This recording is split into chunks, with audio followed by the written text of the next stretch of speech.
Salve, salve, sucessores e sucessoras! Bem-vindos aqui ao podcast, né? Sucessão 360. Estamos aqui com os nossos convidados, que é a minha sócia Natália, do Inepad. O programa é patrocinado pelo Inepad Consulting. Nath, presente nossos convidados. Isso aí, vamos lá.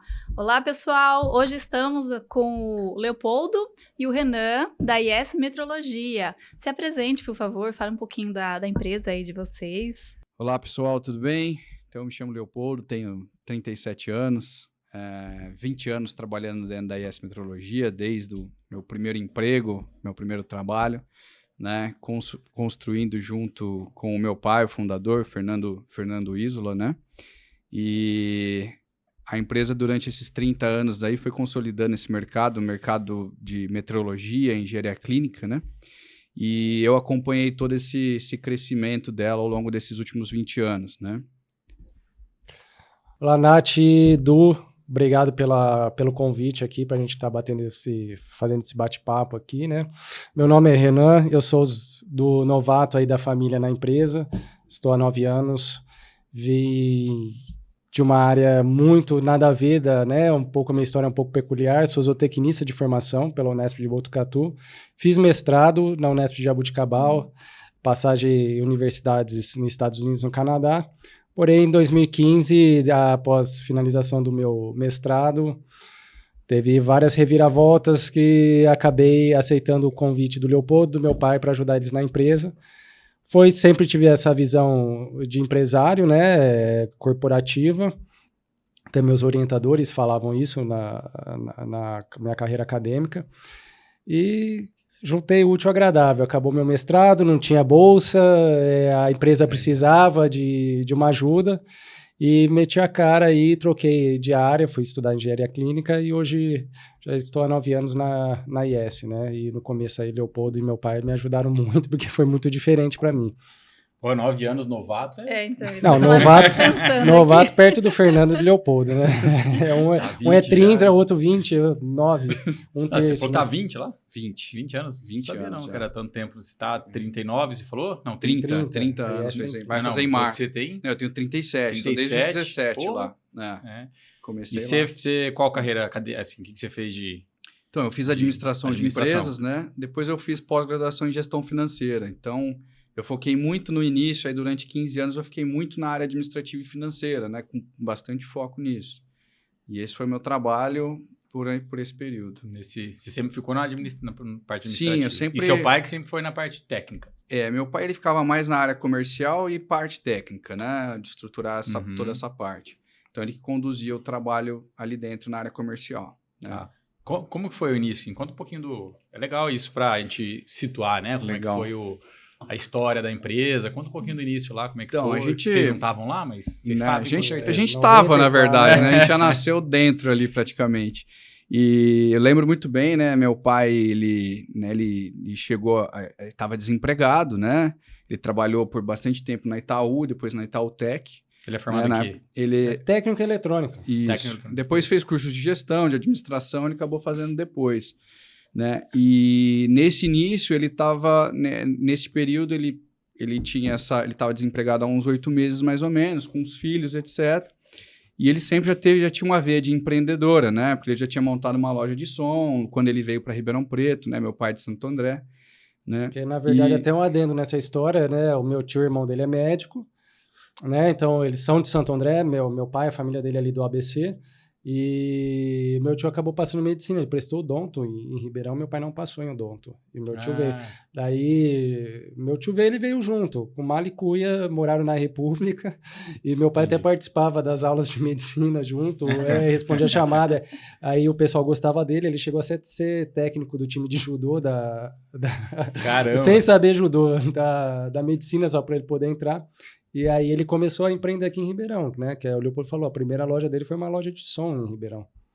Ele sempre teve essa veia, né? Meu avô, por muito tempo, lá em Santo André, eles trabalhavam em indústrias automotivas, etc. Né? O ABC é muito forte nisso, né? E trabalhou na Cofap, ele fez estágio lá na Cofap, etc. E quando ele veio para cá, né, com essa visão, começou a empreender, primeiro montou a loja, depois entrou na Itautec, na Itautec, né? Trabalhou um tempo. Então, Tudo em Ribeirão. Tudo em Ribeirão. Tá. Tudo em Ribeirão. E aí teve um momento, né, na época do Itaú, passagem de sistema, etc., que ele cuidava da parte de sistema. Ele até contava várias histórias da mudança de sistema, que de noite ele tinha que ficar lá fazendo as transações bancárias e tal, um negócio meio maluco. E ele fez ele foi desligado, né? E ele ficou esse tempo. E aí ele foi chamado, né, pelo Digébio, né, que era um dos gestores da 3M do Brasil na época, para auxiliar lá dentro com manuais, tradução de manuais técnicos, né, das máquinas. O primeiro serviço da IES foi tradução. E meu pai nunca falou inglês. Ele ia na raça, mas não tinha internet, não tinha Google Tradutor. Não tinha, né? Era dicionário, Michaelis e foi tradução na raça. Tradução de inglês para... manual técnico, Manual técnico das máquinas da 3M, né? Porque tudo vinha dos Estados Unidos, né? Ele começou a IES nesse ponto. Entendi.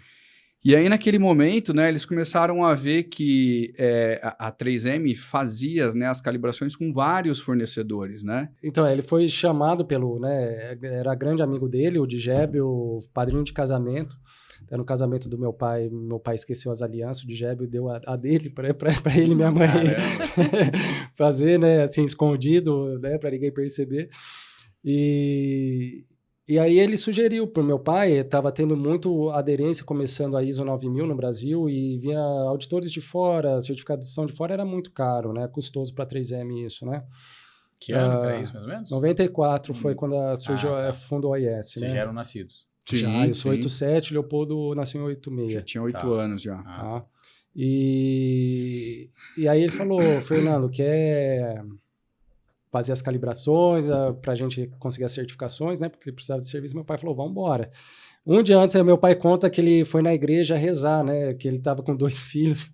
No final da tarde, o Digébio ligou para ele propondo isso, né? Ele acreditou na fé dele, foi lá e propôs. E meu pai tinha um pouco de noção de calibração. Assim, parte de teoria, meteu a cara e foi. Né? E aí começou a fazer o serviço, ele mais um sócio, né? A IES e 2 sócios. São 2 sócios que montaram. Isso. O I da IES é de Isola, que é o nosso sobrenome, e o S de Santos. Depois de um ano, meu pai não teve muita sinergia, ele, né, por várias situações, meu pai acabou comprando a parte do sócio e ficou ele, né? Aí colocou o nome da minha mãe, nosso, lá para continuar a sociedade. Mas nasceu nesse sentido, da 3M, precisar das exigências, ele ter o amigo dele que começou lá na 3M, precisava do serviço, e ele abraçou isso e começou na 3M. E estamos até hoje dentro da 3M. Você vai falar isso, eu sabia? Estamos até hoje na 3M acompanha lá, e nunca tivemos uma não conformidade à auditoria da 3M, que é bem exigente, a 3M, né? Sim. E estamos praticamente quase todos os sites do Brasil, menos Manaus, mas Sumaré, Ribeirão, Itapetininga, né? Então a IES começou assim, que meu pai começou assim, depois... Bem empreendedor raizão mesmo, bem... Sim, aí também meteu a cara, foi isso que é a virtude que eu levo de exemplo dele, né? Eu falo, poxa, ele começou, tinha 34 anos mais ou menos, quando ele fundou a IES, eu tenho 36, né? Fiz agora em dezembro, quando eu estava em 34, falei, caramba, cara, meu pai com 2 filhos... Como o pessoal era raiz antigamente. Né? E hoje a gente olha aqui, dá dor de estômago, ainda qualquer coisa. Cara, que a gente vê que assim, ainda é. É que assim, depende do contexto que você está, né? Que você nasceu. Vocês nasceram em um contexto onde vocês não tiveram, como eu, como a Nath, como vários, não tiveram a total necessidade em empreender, né? Mas a gente vê muito empreendedor hoje ainda que é raizão também. Assim, sim.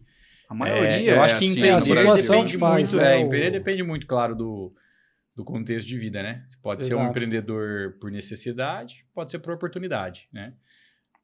Acho que na década de 90, início da década de 80, 90, a maioria foi por necessidade. Exato. Hoje é mais por oportunidade, né? Sim, sai daquela crise, né? Do plano, no início do plano real ali, né? Tá todo mundo precisando, né? Ali nasceu muito empreendedor. Né? Essa verdade. fase aí foi uma fase bem empreendedora. Foi um período de expansão bom também, né? Então isso ajuda, né? Tudo bem. Só são os 2 de filhos? Só nós 2. Tá. E aí, bom, vocês já falaram, tinham próximo de 8 e... 6, 7 anos, né? Vocês têm um ano e de diferença? 7 meses de diferença.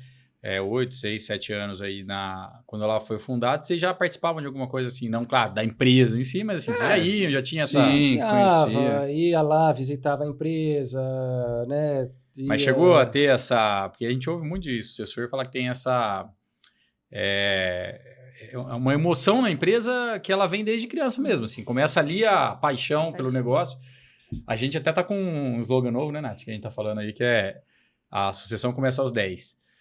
Por quê? Porque a gente percebe que na infância, nessa primeira infância aí, né, assim, antes da adolescência mesmo, já começa a gerar enraizar a emoção com a empresa, né, essa ligação ali. Sim. Porque o que a gente ouve de sucessor aqui no podcast, né, na maioria das vezes no podcast aqui, falam, cara, eu sempre tive paixão pela empresa, mas, assim, nem sabia o que ela fazia.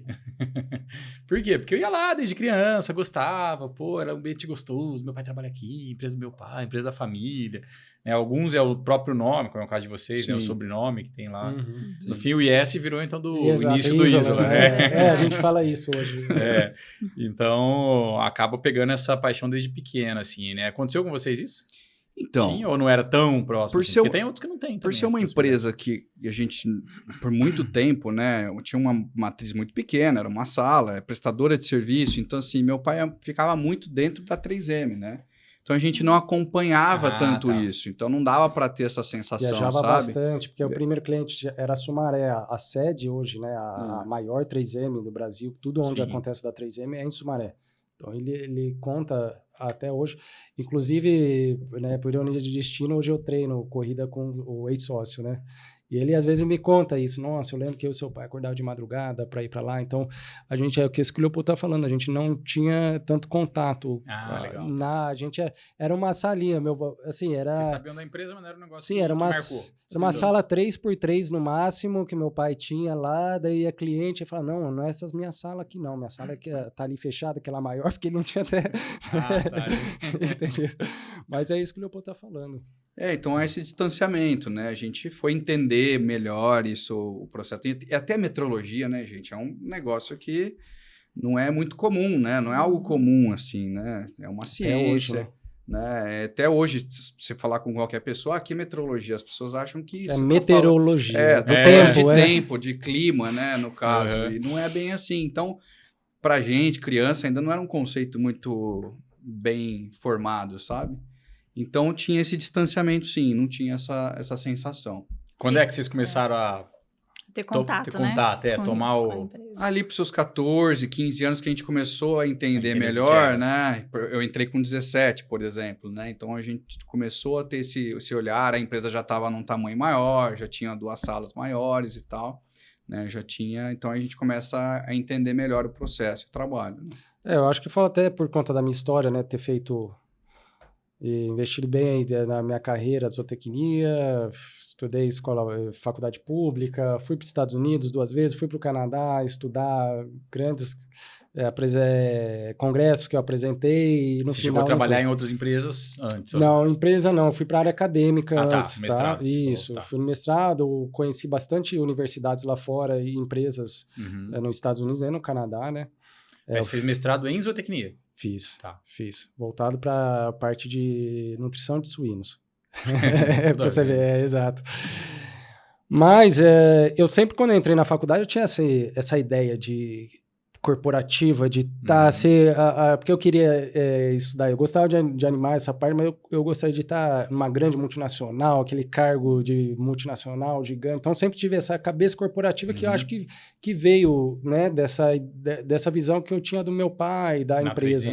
Tal, né? Isso, eu acho que intrinsecamente acabou ficando em mim isso, e até no meu mestrado o meu orientador falou: nossa, você é o único aqui que tem a visão mesmo corporativa. Os outros são bem acadêmicos aqui, né? Os orientados.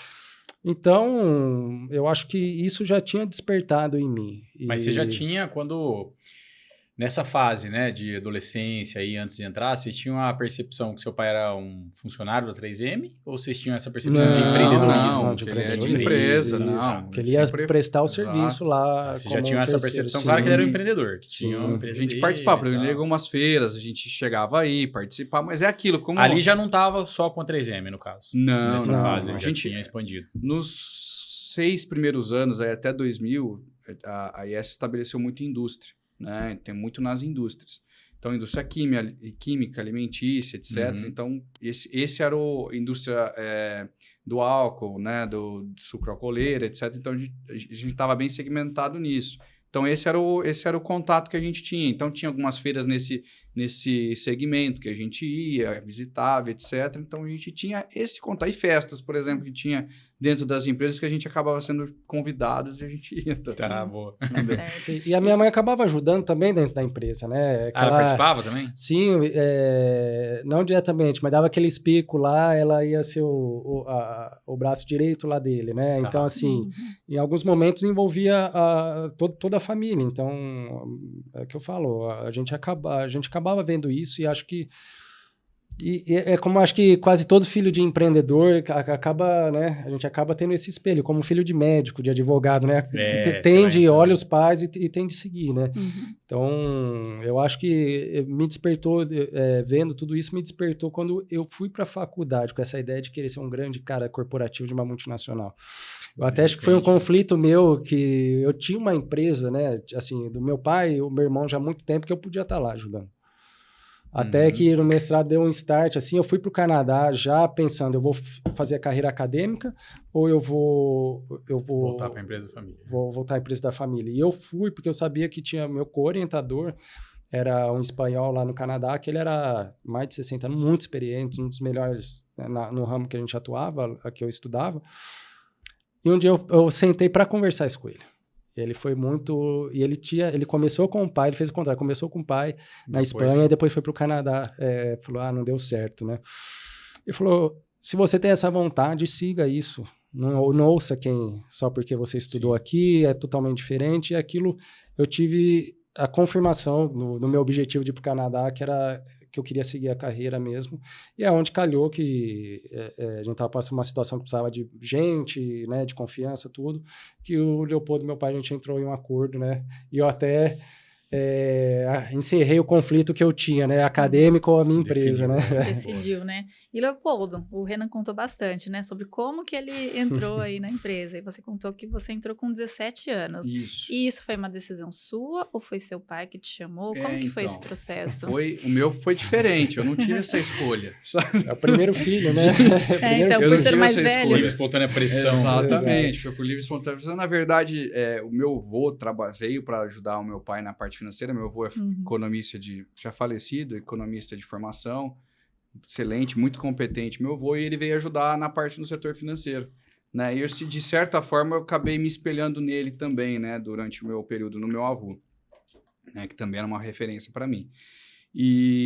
Mas ele faleceu em janeiro de 2003, né? E isso, eu tinha aí 16 anos ainda, não tinha 17.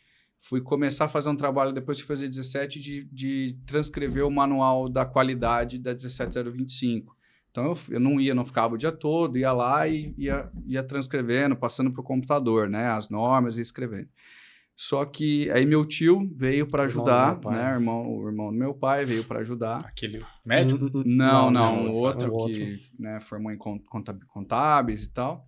E veio ajudar, mas ele também não era o foco dele. Veio de Campinas, etc. E não se adaptou em Ribeirão, calor e etc. Daí voltaram para Campinas. E aí quis voltar para Campinas, mas nesse meio tempo, né, fazendo 17 para 18 anos, que aí ele fala, ó, seu avô faleceu, etc, vem para cá, me ajuda, e eu fui com esse intuito de ajudar, né, de começar. Então eu comecei indo em banco, indo no correio, fazendo essas coisas, aprendendo. Exato, eu comecei de baixinho também, para aprender. Eu acho que isso, sempre falo que deveria ter começado antes, que eu acho que o trabalho sempre dignifica. Aos 10? Exato, aos 10. É uma coisa que eu falo muito. O trabalho dignifica as pessoas. E te faz, amadurece, faz você crescer, né? E nesse ponto, eu acho que foi muito legal o que meu pai fez, né? Falou, vem. Talvez falou assim, vamos ajudar, né? E comecei e de lá não saí, né? Você entrou como funcionário. Na verdade, assim, no sentido era operacional o funcionário, entrei ali, depois fui emitindo nota fiscal, sempre na parte administrativa, né? Nunca me interessei pela área técnica, tá, né? Porque eu já estava olhando para a administração, para a gestão. E então eu fiquei bastante nesse tempo, emitindo nota fiscal. Então eu peguei a maquininha de datilografar lá para emitir nota fiscal, depois aquelas matricial, aquele barulho que fazia. Dorme, né, com ele. Eu lembro disso. E... Pegamos essa fase. Nossa senhora. Finzinho, mas pegamos. Finzinho. Assim eu falo, nós somos aqui os últimos analógicos que tem no mundo. A gente pegou a transição, essa geração é a última. É a última analógica. E foi bem legal. E foi nisso que eu fui pegando gosto pela empresa e olhando. E tudo que eu fazia na faculdade de administração, eu implantava na empresa. Então, eu pegava e implantava na empresa. Então, assim, eu falava isso muito para amigos na faculdade, colegas e tal, que também a maioria tinha pai, com empresa, etc. E falava, e aí, você não vai trabalhar com seu pai e tal? Ah, não, meu irmão tá lá trabalhando, eu tô só aqui para fazer a faculdade. E falava, gente, cola no teu pai, cola no, né? Eu tinha entendido o motivo disso, que tinha que estar lá. E até tinha mudado a chavinha na minha cabeça, falando assim, eu falava pro Renan, não tem essa de fazer o que gosta, tem que fazer o que tem que ser feito, né? A gente falava muito isso, eu ia... E é isso, né? Esse foi meu início, assim, dentro da empresa, sabe? Você nunca teve, então, a intenção ou a vontade de trabalhar fora? Assim, de eu fui chamado na faculdade não é por nada, mas eu sempre fui muito estudioso, muito nerdão, assim, estudava, ia muito bem. Vem do meu pai isso aí. Meu pai é muito inteligente também. Meu pai faz faculdade até hoje, meu atrás da outra. Mais doido que a gente. E sempre, né, me destacava, etc. E os professores muitos me chamaram para trabalhar com eles. E eu dizia, não, com um salário até maior na época do que eu ganhava na IES, né, ali com meu pai. E nem assim eu barganhava com meu pai. Eu falava, não, eu entendi a situação da empresa, olha, é isso que eu quero. Mas eu falava, não, eu quero ajudar meu pai, vou continuar ajudando ele e vou focar aqui dentro. Então, sempre foi nesse sentido, sempre de estar ali junto com eles. Todas as crises e momentos eu dividi com ele, né? Depois, já estava 10 anos na empresa sozinho, né? Assim, sem os filhos, né? Aí foi aí que eu senti essa necessidade de estar do lado e ajudando sempre. Não largava, não. Você era novo, tudo bem, mas você, assim, imagino que... E a empresa também, pelo que você conta, era uma empresa pequena, né? E tudo. Sim. Mas, assim, você chegou a ter alguma resistência interna na empresa, ou mesmo do seu pai, pelo fato de ser filho do dono, né? Ou seja, essa relação, filho do... Talvez o Renan até fez assim, já imagino que ele tenha tido mais, talvez, mas assim, como que é... Choque de gerações, né? E pelo fato de ser filho do dono, né? De olhar e falar assim... Com os outros... com os funcionários, se diz, né? Exato. Tipo assim, tem alguma resistência nesse sentido, né? De falar, eu sempre, né? Quando você é filho do dono, você sempre tem essa sombra, né? E eu sempre senti essa sombra, né? Eu sempre falava assim, me subjugava em alguns momentos, dizendo, pô, chato, né? As pessoas estão me olhando. Foi difícil eu limpar isso dentro de mim, né? Foi um processo, né? Porque todo mundo vai para fora, aprende, etc. E eu estava aprendendo tudo ali dentro. Na verdade, eu estava ajudando a construir. Mas sim, as pessoas mais velhas, elas me tratavam sempre como o filho do dono, né? Como se fosse café com leite, etc. Né? Aquela coisa assim. E isso, por algum tempo, mexeu comigo bastante, né? Mas eu sempre tentava mostrar muito mais do que eu podia, eu sempre avançar e ser o melhor que eu podia. Então, da mesma forma que eu gostava de tentar ser o melhor nas coisas que eu fazia, também lá eu queria mostrar o melhor, queria ser o melhor, etc. E para você, né? Chegou um pouco depois, assim, né? Eu acho que foi até pior. Já era maior, já era mais estruturado. Bem maior, pelo menos o dobro de quando o Leopoldo entrou. E para mim foi pior, né? Porque eu vim de uma área totalmente nada a ver com, né? Mas quando você entrou, você já tinha feito... mestrado, tudo. Não, você já tinha feito a... Não, eu entrei e comecei. O mês que eu entrei na IES... Então você entrou sabendo absolutamente nada do que tinha rolando ali dentro. Sim, exato. Mas que daí sugeriram passar em todas as áreas e aprender um pouco em todas as áreas. Então hoje eu sei bastante de todas as áreas, porque eu transitei em todas as áreas da empresa para conhecer mesmo o fluxo, tudo, né, da empresa. Mas para mim foi acho que bem difícil, porque a gente carrega, né? Além de ser o filho do dono, um cara que fez zootecnia dentro de uma empresa de técnica, de hospital, né? Hospitalar, indústria. Então, pro começo, mas eu sou uma pessoa que não me importa, eu gosto de desafio, né? Sempre gostei de desafio. E provar que provar para mim, assim, eu tenho um pouco, assim, competitivo, né? Sempre fui competitivo, sempre pratiquei esportes, então sempre competitivo de mostrar que eu consigo. Então, já no primeiro mês, eu já me cadastrei no curso de engenharia clínica na Unicamp. Quando eu me matriculei, já recebi um e-mail falando, não, mas você fez zootecnia, você não vai conseguir fazer esse curso. Veio um e-mail assim. Nossa. Falei, não, mas eu quero fazer, não tem problema, eu quero fazer. E até que, na conclusão, são 2 anos, né, um curso de não é especialização. Até que depois de 2 anos, só tinha, dos 27, tinha 6 ou 9 entregando trabalho. Eu era uma das pessoas, entendeu? E vários engenheiros, pessoas da área não entregaram, entendeu? Mas foi diariamente até recente, sim, que a gente está passando por uma reestruturação. Então, as pessoas as novas estão entendendo que eu consigo entregar o trabalho, mas as antigas é a mesma coisa que o Leopoldo, entendeu? São 9, eu estou mais tempo aqui, eles não sabem, eles... Se tem uma divergência, acaba sempre subjugando. O seu pai, não, eu só tenho que respeitar o seu pai e tal. Então foi muito difícil. Com o Leopoldo eu também passei muito isso. Então, a gente teve que se impor muito, né? Muito. A gente teve sempre que se Ninguém impor, comprou né? a nossa ideia. Quando a gente precisa de mudança na empresa, precisa... Daí nas ausências do meu pai, né, quando ele viajava bastante, a ausência que ele está agora, a gente colocava na mesa e ninguém acreditava. O que esses moleques estão falando?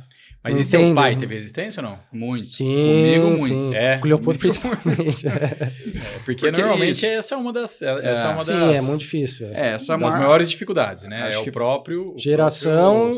a geração e o relacionamento, né? Que acaba misturando pai e filho ali, né? Então, até eu e ele acaba misturando, às vezes, irmão, né? Porque a gente tem uma certa liberdade, o jeito de conversar, né? Porque um funcionário jamais eu posso conversar com... Você perguntou quantos filhos tem na empresa. Na verdade, a empresa era o 3º filho do meu pai, né? Exato. Então, talvez o mais prefiro, brincando.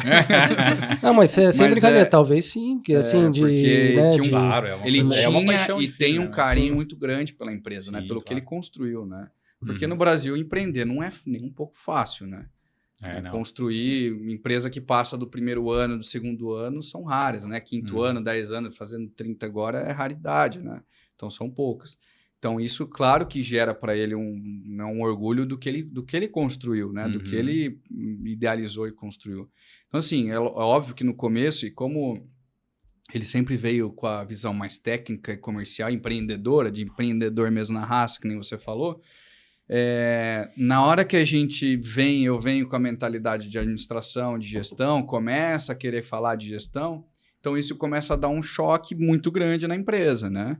Porque eu começo a falar de número, principalmente onde começa foi na parte financeira, né? A gente começa a mostrar número, falar, olha, cutucar e etc. Não estamos tendo resultado aqui, precisamos melhorar a venda ali, etc. Isso começa a gerar desgaste. E inúmeros desgastes foram gerados em cima disso, né? E é o que falou, acaba confundindo a relação pai. O meu filho tá querendo me ensinar, querendo ensinar o pai. Exatamente isso. Um conflito ali, né? Gerações. Gerações e, né? Pai e filho, né? Geralmente é o pai que ensina o filho, né? Às vezes você vai dar... Não é, lógico, não é por uma maldade, sabe muito mais que a gente, mas às vezes a gente aprende alguma coisa para ajudar. E aí você vai falar, não, o que você tá falando? Não é assim, né? Tava só na teoria aí, você quer implicar uma coisa que tá na teoria. Exatamente, essa geração que você falou do empreendedor raiz é muito mão na massa, muito lá, pouca teoria, isso, entendeu? Muito empírico, Na hora você vem com negócio mais lógico, estuda, essas coisas, você fala, não é assim que funciona, é só ir lá, colocar a mão na massa e fazer, entendeu? Que é verdade também, né? Sim, hoje faz a gente parte, claro. É o que fala, eu acho que é 10% aí, né? Você tem que planejar muito bem planejado, mas acho que o resto é mão na massa e execução. Sim. É o que a gente fala, né? A gente tem que... os clientes nossos, a gente mostra muito isso, né?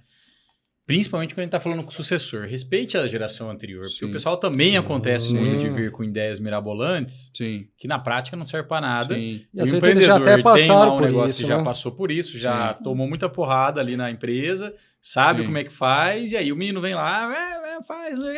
E tá errado, mas vai aprendendo com o tempo, vai amadurecendo. E depois, claro, também tem lados que o empreendedor raiz também fica para trás. Tem coisas que tá Sim. desatualizada, que tem que Sim. ter coisa nova mesmo. Então, É o equilíbrio. é o E a equilíbrio. gente É difícil esse entende. equilíbrio, cara. Sim. É difícil a gente chegar nesse ponto. E realmente, eu falo que foi meu divisor ali de entendimento, de compreender ele, foi quando eu realmente assumi a função dele.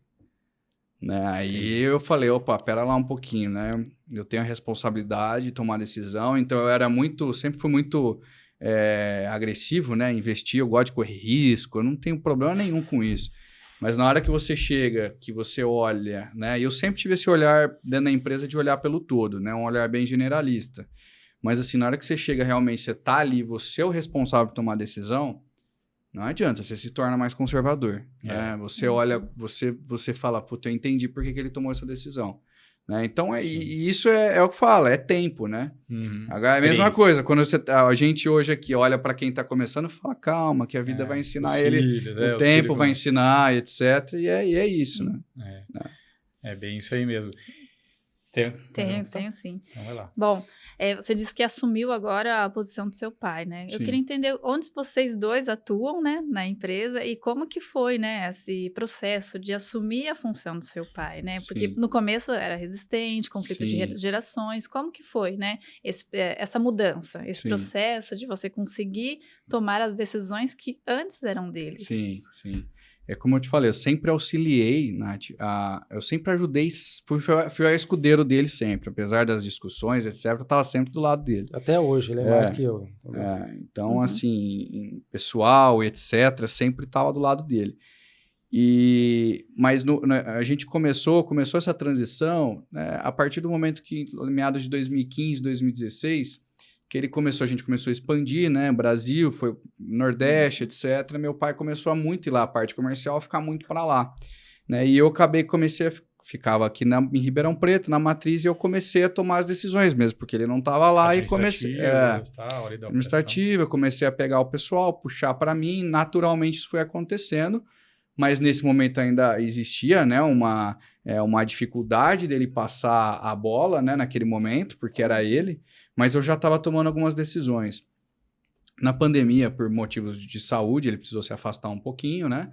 Se afastar, e eu assumi, né, efetivamente a função dele, né, para o mercado, etc., para conversar com os clientes, etc., visão de negócio, ok?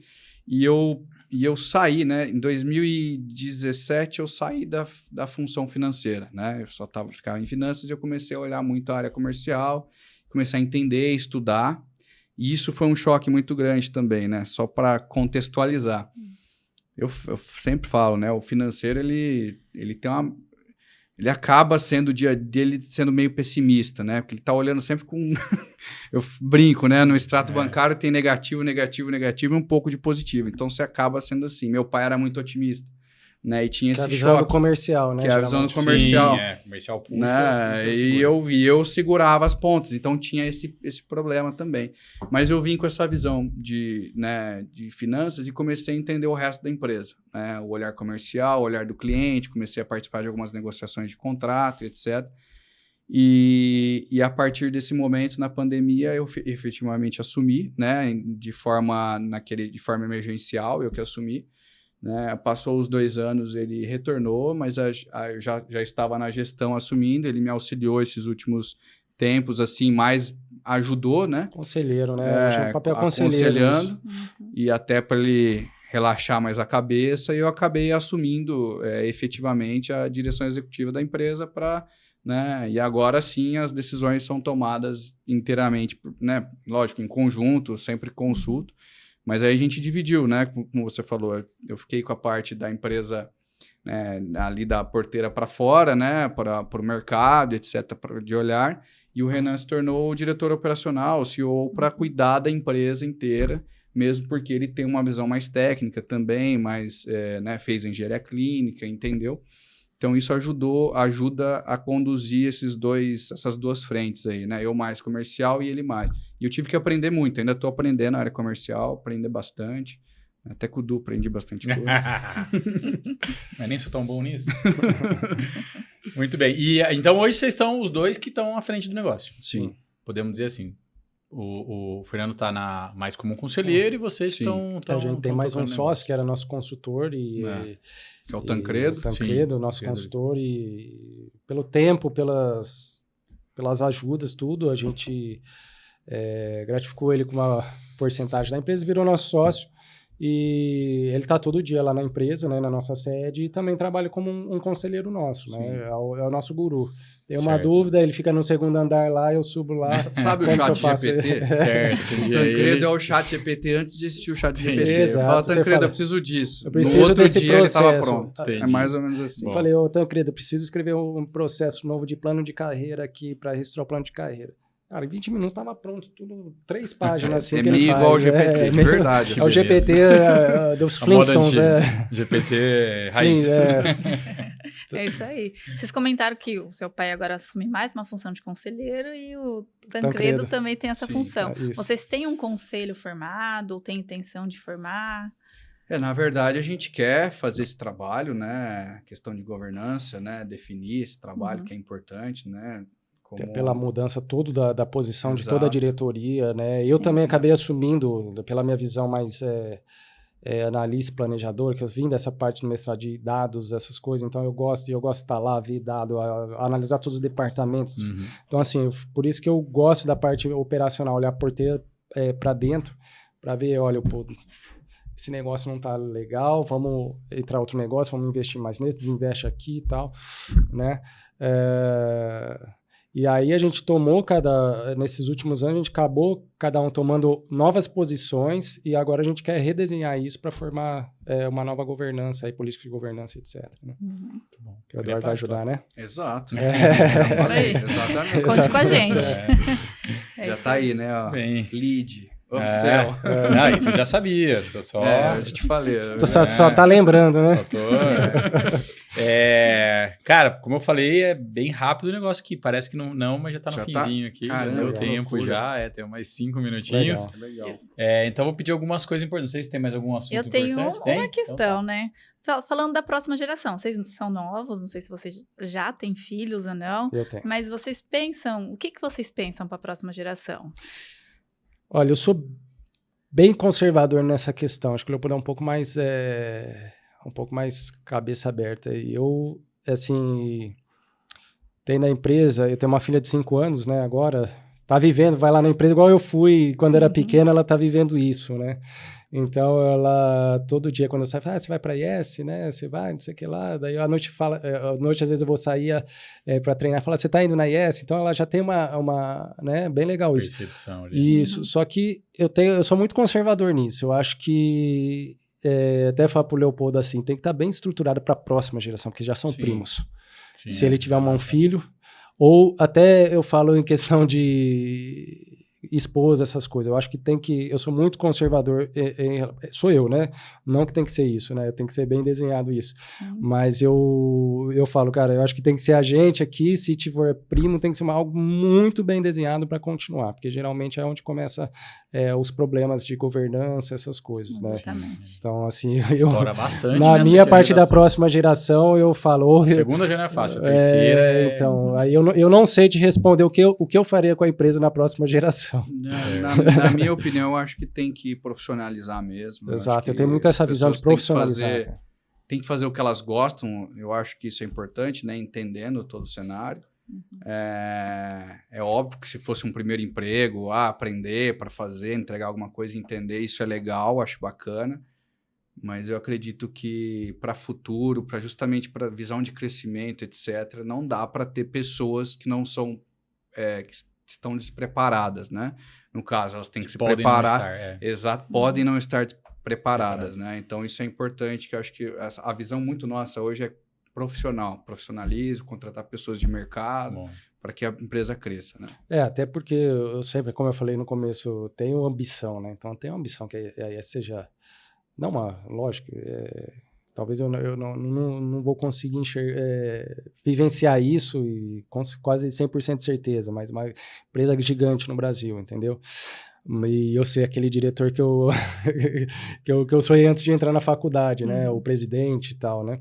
Não sou ligado ao cargo, mas ter uma carreira de sucesso, né, corporativa, né, não ligado a cargo, nomenclatura. Então, eu acho que a gente tem que seguir esse caminho da profissionalização. Eu já entrei, porque quando eu fui para os Estados Unidos e Canadá, eu vi isso, né? Então, acho que, não sei se vocês já tiveram a oportunidade de ir para esses países, ver como funciona. É totalmente diferente daqui, né? Então, eu vim com essa cabeça, sempre falar para o Leopoldo, meu pai. A gente precisa investir em pessoas.